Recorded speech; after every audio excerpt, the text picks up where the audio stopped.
Lévitique 10.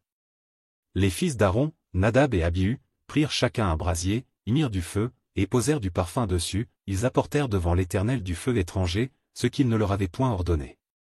Alors le feu sortit de devant l'Éternel, et les consuma, ils moururent devant l'Éternel. Moïse dit à Aaron, c'est ce que l'Éternel a déclaré, lorsqu'il a dit, je serai sanctifié par ceux qui s'approchent de moi, et je serai glorifié en présence de tout le peuple. Aaron garda le silence. Et Moïse appela Michaël et Eltsaphan, fils d'Uziel, oncle d'Aaron, et il leur dit, approchez-vous, emportez vos frères loin du sanctuaire, hors du camp. Ils s'approchèrent, et ils les emportèrent dans leur tunique hors du camp, comme Moïse l'avait dit.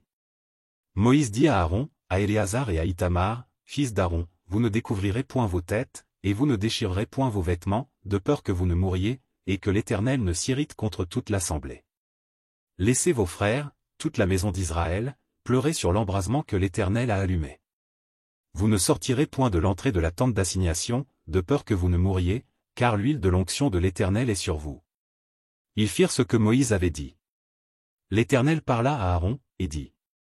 Tu ne boiras ni vin, ni boisson enivrante, toi et tes fils avec toi, lorsque vous entrerez dans la tente d'assignation, de peur que vous ne mouriez, ce sera une loi perpétuelle parmi vos descendants.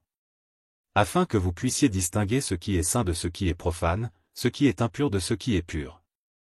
Et enseigner aux enfants d'Israël toutes les lois que l'Éternel leur a données par Moïse.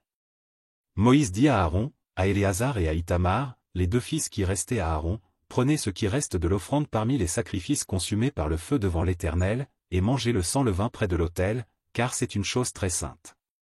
Vous le mangerez dans un lieu saint, c'est ton droit et le droit de tes fils sur les offrandes consumées par le feu devant l'Éternel, car c'est là ce qui m'a été ordonné.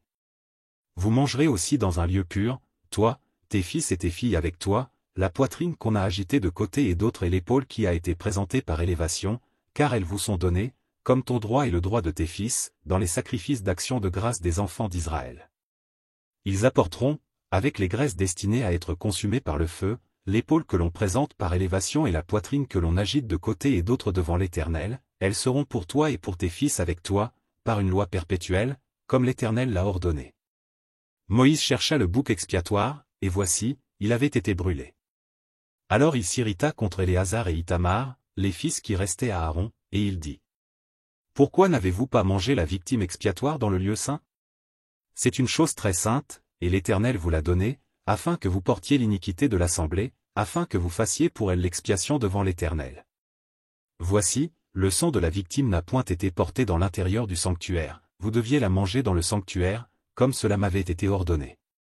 Aaron dit à Moïse, voici, ils ont offert aujourd'hui leur sacrifice d'expiation et leur holocauste devant l'Éternel, et, après ce qui m'est arrivé, si j'eusse mangé aujourd'hui la victime expiatoire, cela aurait-il été bien aux yeux de l'Éternel? Moïse entendit et approuva ces paroles.